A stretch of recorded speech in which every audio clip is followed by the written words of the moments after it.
ओम शांति। 7 अगस्त 2024।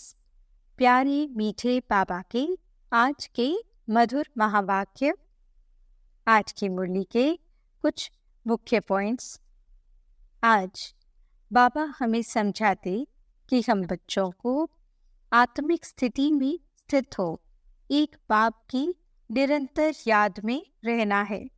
योग अग्नि से स्वयं को सच्चा सोना सतो प्रधान बनाना है। रूहानी पंडा बन सबको शांति धाम घर की यात्रा करानी है। कभी भी क्रोध के वश नहीं होना है। किसी भी व्यक्ति या वस्तु के मोह में नहीं फंसना है। व्यर्थ से सदा परे रहना है।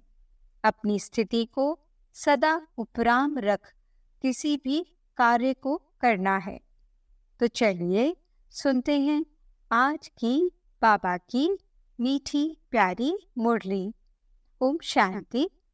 बाबा कहते, मीठे बच्चे, याद की यात्रा से ही तुम्हारी कमाई जमा होती है। तुम घाटे से फायदे में आते हो, विश्व के मालिक बनते हो। प्रश्न, सत का संग तारे कुसंग बोरे, इसका अर्थ क्या है? उत्तर, जब तुम बच्चों को सत्य का संग अर्थात बाप का संग मिलता है तब तुम्हारी चढ़ती कला हो जाती है। रावण का संग कुसंग है, उसके संग से तुम नीचे गिरते हो अर्थात रावण तुम्हें डुबोता है, बाप पार ले जाता है। बाप की भी कमाल है जो सेकंड में ऐसा संग देते जिससे तुम्हारी गति सदगति हो जाती है, इसलिए उसे जादूगर भी कहा जाता है। ओम शांति। बच्चे याद में बैठे थे, इसको कहा जाता है याद की यात्रा। बाप कहते हैं, योग अक्षर काम में न लाओ, बाप को याद करो। वह है आत्माओं का बाप, परम पिता पतित पावन। उस पतित पावन को ही याद करना है। बाप कहते हैं, देह के सब संबंध छोड़ एक बाप को याद करो। कहते हैं ना, आप मोए मर गई दुनिया। देह सहित देह के जो भी संबंध आदि देखने में आते हैं उनको याद नहीं करो, एक बाप को ही याद करो तो तुम्हारे पाप जल जाएंगे। तुम जन्म जन्मांतर की पाप आत्माएं हो ना। यह है ही पाप आत्माओं की दुनिया। सत्युग है पुण्य आत्माओं की दुनिया। अब पाप सब कटकर पुण्य कैसे जमा हो? बाप की याद से ही जमा होंगे। आत्मा में मन बुद्धि है ना, तो आत्मा को बुद्धि से याद करना है। बाप कहते हैं, तुम्हारे जो भी मित्र संबंधी हैं उन सब को भूलो। वह सब एक दो को दुख देते हैं। एक पाप करते हैं जो काम कटारी चलाते हैं। दूसरा पाप फिर क्या करते हैं? जो बाप सर्व का सद्गति दाता है, बच्चों को बेहद का सुख देते हैं अर्थात स्वर्ग का मालिक बनाते हैं, उसे सर्वव्यापी कह देते हैं। ये पाठशाला है, तुम आए हो यह पढ़ने। ये लक्ष्मी नारायण है, तुम्हारी एम ऑब्जेक्ट, और कोई ऐसे कह न सके। तुम जानते हो अभी हमको पवित्र बन पवित्र दुनिया का मालिक बनना है। हम ही विश्व के मालिक थे। पूरे 5000 वर्ष हुए। देवी देवता विश्व के मालिक है ना। कितना ऊंच पद है। जरूर ये बाप ही बनाएंगे। बाप को ही परमात्मा कहते हैं। उनका असुल नाम है शिव। फिर बहुत नाम रख दिए हैं। जैसे बॉम्बे में बबुलनाथ का मंदिर है अर्थात कांटों के जंगल को फूलों का बगीचा बनाने वाला है। नहीं तो उनका असली नाम एक ही शिव है। इनमें प्रवेश करते हैं तो भी नाम शिव ही है। तुमको इन ब्रह्मा को याद नहीं करना है, यह तो देहधारी है। तुमको याद करना है विदेही को। तुम्हारी आत्मा पतित बनी है, उनको पावन बनाना है। कहते भी हैं महान आत्मा पाप आत्मा। महान परमात्मा नहीं कहते हैं। अपने को परमात्मा व ईश्वर भी कोई कह ना सके। कहते भी हैं महात्मा पवित्र आत्मा। सन्यासी सन्यास करते हैं, इसलिए पवित्र आत्मा है। बाप ने समझाया है, वे भी सभी पुनर्जन्म लेते हैं। देहधारियों को पुनर्जन्म जरूर लेना पड़ता है। विकार से जन्म ले, फिर जब बड़े बालिग बन जाते हैं तो सन्यास कर लेते हैं। देवताएं तो ऐसे नहीं करते, वे तो एवर पवित्र हैं। बाप अभी तुमको आसुरी से दैवी बनाते हैं। दैवी गुण धारण करने से दैवी संप्रदाय बनेंगे। दैवी संप्रदाय रहते हैं सतयुग में, आसुरी संप्रदाय रहते हैं कलयुग में। अभी है संगम युग। अब तुमको बाप मिला है। कहते हैं अब तुमको फिर दैवी संप्रदाय बनना है जरूर। तुम यहाँ आए ही हो दैवी संप्रदाय बनने। दैवी संप्रदाय वालों को अथाह सुख है। इस दुनिया को कहा जाता है हिंसक। देवताएं हैं अहिंसक। बाप कहते हैं मीठे मीठे रूहानी बच्चों, बाप को याद करो। तुम्हारे जो गुरु लोग हैं वे भी सब देहधारी हैं। अभी तुम आत्माओं को परमात्मा बाप को याद करना है। सुख तब मिलेगा जब तुम पुण्य आत्मा बनेंगे। 84 जन्मों के बाद ही तुम पाप आत्मा बन जाते हो। अभी तुम पुण्य जमा करते हो, योग बल से पापों को खत्म करते हो। इस याद की यात्रा से ही तुम विश्व के मालिक बनते हो। तुम विश्व के मालिक थे तो सही ना, वे फिर कहाँ गए? ये भी बाप ही बताते हैं। तुमने 84 जन्म लिए, सूर्यवंशी चंद्रवंशी बने। कहते भी हैं भक्ति का फल भगवान देते हैं। भगवान कोई देहधारी को नहीं कहा जाता है, वह है ही निराकार शिव। उनकी शिवरात्रि मनाते हैं तो जरूर आते हैं ना। परंतु कहते मैं तुम्हारे सदृश जन्म नहीं लेता हूँ। मुझे शरीर का लोन लेना पड़ता है। मुझे अपना शरीर नहीं है। अगर होता तो उनका नाम होता। ब्रह्मा नाम तो इनका अपना है, इसने सन्यास किया तब नाम ब्रह्मा रखा है। तुम हो ब्रह्मा कुमार कुमारियाँ, नहीं तो ब्रह्मा कहाँ से आया? ब्रह्मा है शिव का बेटा। शिव बाबा अपने बच्चे ब्रह्मा में प्रवेश कर तुमको ज्ञान देते हैं। ब्रह्मा विष्णु शंकर भी इनके बच्चे हैं। निराकार बाप के सब बच्चे निराकार हैं। आत्माएं यहाँ आकर शरीर धारण कर पाठ बजाती हैं। बाप कहते हैं मैं आता ही हूँ पतितों को पावन बनाने। मैं इस शरीर का लोन लेता हूँ। शिव भगवानुवाच है ना। श्री कृष्ण को तो भगवान नहीं कह सकते, भगवान तो एक ही है।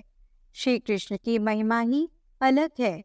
पहला नंबर देवता है राधे कृष्ण, जो स्वयंवर के बाद फिर लक्ष्मी नारायण बनते हैं।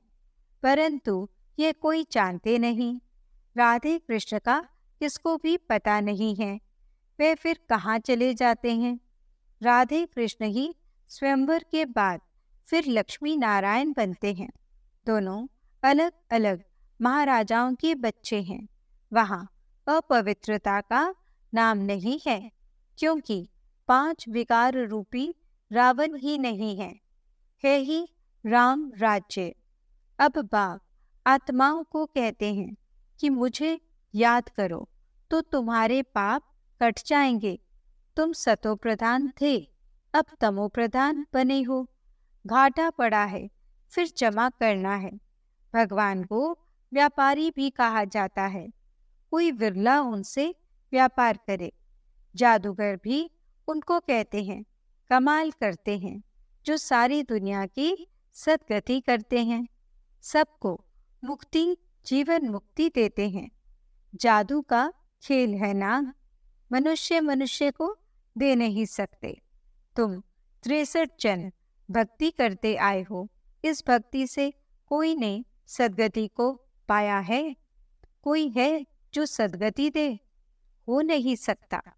एक भी वापस जा नहीं सकता। बेहद का बाप ही आकर सबको वापस ले जाते हैं। कलयुग में अनेक राजाएं हैं, वहां तुम थोड़े राज्य करते हो, बाकी सब आत्माएं मुक्ति में चली जाती हैं। तुम जाते हो जीवन मुक्ति में, वाया मुक्ति धाम। ये चक्र फिरता रहता है। अभी तुम आत्माओं को दर्शन हुआ है इस सृष्टि चक्र का, रचयिता और रचना के आदि मध्य अंत का। तुम ही इस ज्ञान से नर से नारायण बनते हो। देवताओं की राजधानी स्थापन हो गई, फिर तुमको ज्ञान की दरकार नहीं रहेगी। भक्तों को भगवान ने फल दिया, आधा कल्प सुख का।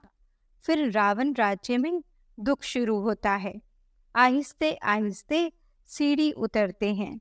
तुम सतयुग में हो तो भी एक दिन जो बीता, सीढ़ी उतरनी होती है।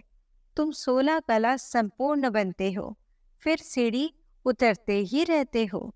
सेकंड बाय सेकंड टिक टिक होती है, उतरते ही जाते हैं। समय बीतते बीतते इस जगह आकर पहुंचे हो। वहां भी तो ऐसे ही घड़ियां बीतती जाएंगी। हम सीढ़ी चढ़ते हैं एकदम फट से, फिर सीढ़ी उतरनी है जू मिसल। बाप कहते हैं, मैं सर्व की सद्गति करने वाला हूँ। मनुष्य मनुष्य की सद्गति कर न सकें, क्योंकि वे विकार से पैदा होते हैं, पतित हैं। वास्तव में श्री कृष्ण को ही सच्चा महात्मा कह सकते हैं। यह महात्मा लोग तो फिर भी विकार से जन्म ले फिर संन्यास करते हैं। वे तो हैं देवता। देवताएं तो सदैव पवित्र हैं, उनमें कोई विकार होता नहीं। उनको कहा ही जाता है निर्विकारी दुनिया। इनको कहा जाता है विकारी दुनिया, नो प्योरिटी। चलन कितनी खराब है। देवताओं की चलन तो बड़ी अच्छी होती है, सब उनको नमस्ते करते हैं, कैरेक्टर्स उनके अच्छे हैं। तब तो अपवित्र मनुष्य उन पवित्र देवताओं के आगे माथा टेकते हैं। अभी तो लड़ना झगड़ना क्या क्या लगा पड़ा है, बड़ा हंगामा है। अभी तो रहने की भी जगह नहीं। चाहते हैं मनुष्य कम हो, परंतु यह तो बाप का ही काम है। सतयुग में बहुत थोड़े मनुष्य होते हैं। इतने सब शरीरों की होलिका हो जाती है, बाकी सब आत्माएं चली जाती हैं अपनी स्वीट होम। सजाएं तो नंबरवार भोगते हैं स्वरूप। जो पूरा पुरुषार्थ कर विजय माला का दाना बनते हैं, वे सजाओं से छूट जाते हैं। माला एक की तो नहीं होती। जिसने उनको ऐसा बनाया वह है फूल। फिर है मेरू। प्रवृत्ति मार्ग है ना, तो जोड़ी की माला है, सिंगल की माला नहीं होती। सन्यासियों की माला होती नहीं। वह है निवृत्ति मार्ग वाले। वे प्रवृत्ति मार्ग वालों को ज्ञान दे न सकें। पवित्र बनने के लिए उनका है हद का सन्यास। वह है हठ योगी। यह है राजयोग। राजाई प्राप्त करने के लिए बाप तुमको ये राजयोग सिखलाते हैं। बाप हर 5000 वर्ष बाद आते हैं। आधा कल्प तुम राजाई करते हो सुख में, फिर रावण राज्य में आहिस्ते आहिस्ते तुम दुखी हो जाते हो। इसको कहा जाता है सुख दुख का खेल। तुम पांडवों को जीत पहनाते हैं। अब तुम हो पंडे, घर जाने की यात्रा कराते हो। वे यात्राएं तो मनुष्य जन्म जन्मांतर करते आए हैं। अब तुम्हारी यात्रा है घर जाने की। बाप आकर सबको मुक्ति जीवन मुक्ति का रास्ता बताते हैं। तुम जीवन मुक्ति में, बाकी सब मुक्ति में चले जाएंगे। हाहाकार के बाद फिर जय जयकार हो जाती है। अभी है कलयुग का अंत, आफतें तो बहुत आने की हैं। फिर उस समय तुम याद की यात्रा में रह नहीं सकेंगे, क्योंकि हंगामा बहुत हो जाएगा। इसलिए बाप कहते हैं, अब याद की यात्रा को बढ़ाते जाओ तो पाप भस्म हो जाएं, और फिर जमा भी करो, सतो प्रधान तो बनो। बाप कहते हैं, मैं हर कल्प के पुरुषोत्तम संगम युग पर आता हूँ। यह तो बहुत छोटा सा ब्राह्मणों का युग है। ब्राह्मणों की निशानी छोटी होती है। ब्राह्मण, देवता, क्षत्रिय, वैश्य, शूद्र, यह चक्र फिरता ही रहता है। ब्राह्मणों का बहुत छोटा कुल होता है। इस छोटे से युग में बाप आकर तुमको पढ़ाते हैं। तुम बच्चे भी हो तो स्टूडेंट भी हो, फॉलोअर्स भी हो, एक के ही हैं। ऐसा कोई मनुष्य होता नहीं जो बाप भी हो, शिक्षा देने वाला टीचर भी हो, सृष्टि के आदि मध्य अंत का ज्ञान देता हो, फिर साथ में भी ले जाए। ऐसा कोई मनुष्य हो न सके। यह बातें अभी तुम समझते हो। सतयुग में भी पहले पहले बहुत छोटा झाड़ होता है, बाकी सब शांति धाम में चले जाएंगे। बाप को कहा जाता है सर्व का सद्गति दाता। बाप को बुलाते हैं, हे पतित पावन बाबा आओ। दूसरी तरफ फिर कहते हैं, परमात्मा कुत्ते बिल्ली पत्थर ठिक्कर सब में है। बेहद के बाप का अपकार करते हैं। बाप जो विश्व का मालिक बनाते, उनको डिफेम करते हैं। इसे ही कहा जाता है रावण का संग दोष।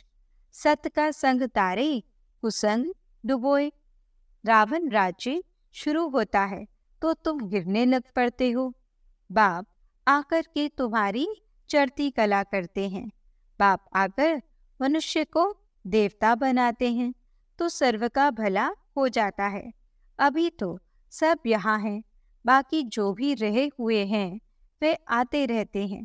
जब तक निराकारी दुनिया से सब आत्माएं आ जाएंगी, तब तक तुम इम्तिहान में भी नंबरवार पास होते जाएंगे। इनको कहा जाता है रूहानी कॉलेज। रूहानी बाप रूहानी बच्चों को पढ़ाने आते हैं। रावण राज्य आया तो फिर शरीर छोड़ अपवित्र राजा बने और पवित्र देवताओं के आगे माथा टेकने लगे। आत्मा ही पतित अथवा पावन बनती है। आत्मा पतित तो शरीर भी पतित मिलता है। सच्चे सोने में खाद पड़ती है तो खाद का जेवर हो जाता है। अब आत्मा से खाद निकले कैसे? योग अग्नि से। उनसे तुम्हारे विकर्म विनाश हो जाएंगे। आत्मा में चांदी, तांबा, लोहा पड़ गया है। यह है खाद। आत्मा सच्चा सोना है, अब झूठी बन गई है। वह खाद निकले कैसे? यह है योग अग्नि। ज्ञान चिता पर बैठे हो, आगे थे काम चिता पर। बाप ज्ञान चिता पर बिठाते हैं। सिवाय ज्ञान सागर बाप के और कोई ज्ञान चिता पर बिठा न सके। मनुष्य भक्ति मार्ग में कितनी पूजा करते रहते हैं, लेकिन किसको जानते नहीं। अभी तुम सबको जान गए हो। तुम सब देवता बनते हो तो फिर पूजा की बात ही खत्म हो जाती है। जब रावण राज्य शुरू होता है तब भक्ति शुरू होती है। अच्छा, मीठे मीठे सिकिलदे बच्चों प्रति माता पिता बाप दादा का याद प्यार और गुड मॉर्निंग। रूहानी बाप की रूहानी बच्चों को नमस्ते। हम रूहानी बच्चों की रूहानी बाप दादा को दिल व जान सिक व प्रेम से नमस्ते नमस्ते नमस्ते जी। गुड मॉर्निंग बाबा। शुक्रिया बाबा। धारणा के लिए मुख्य सार। पहला पॉइंट, सजाओं से मुक्त होने के लिए विजय माला का दाना बनने का पुरुषार्थ करना है। रूहानी पंडा बन सबको शांति धाम घर की यात्रा करानी है। दूसरा पॉइंट, याद की यात्रा को बढ़ाते बढ़ाते सब पापों से मुक्त हो जाना है। योग अग्नि से आत्मा को सच्चा सोना बनाना है, सतो प्रधान बनना है। वरदान, हर घड़ी को अंतिम घड़ी समझ सदा एवर रेडी रहने वाले तीव्र पुरुषार्थी भव। अपनी अंतिम घड़ी का कोई भरोसा नहीं है, इसलिए हर घड़ी को अंतिम घड़ी समझते हुए एवर रेडी रहो। एवर रेडी अर्थात तीव्र पुरुषार्थी। ऐसे नहीं सोचो कि अभी तो विनाश होने में कुछ टाइम लगेगा, फिर तैयार हो जाएंगे। नहीं, हर घड़ी अंतिम घड़ी है, इसलिए सदा निर्मोही, निर्विकल्प, निर्व्यर्थ, व्यर्थ भी नहीं, तब कहेंगे एवर रेडी। कोई भी कार्य रहे हुए हो, लेकिन आपकी स्थिति सदा उपराम हो। जो होगा वो अच्छा होगा।